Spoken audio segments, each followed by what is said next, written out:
Godmorgen derude. Så skal vi prøve at løbe ned på det højeste punkt. Det er Strava TV her. Reporterne Sune Slagt Strava og Jens Thamsen. Ja. Vi ses i bunden. Det gør den, tror jeg. For den bliver uploadet. Så skulle den meget gerne finde den. Hvis du laver en ny segment, så går den jo tilbage i biblioteket og finder dem, der har løbet hurtigt.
Og så er vi nede i bunden.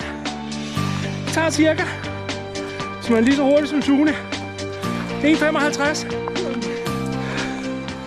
Og som er lige så langsomt som mig, 2,01. Når det går godt. Kan I hygge jer? Hej!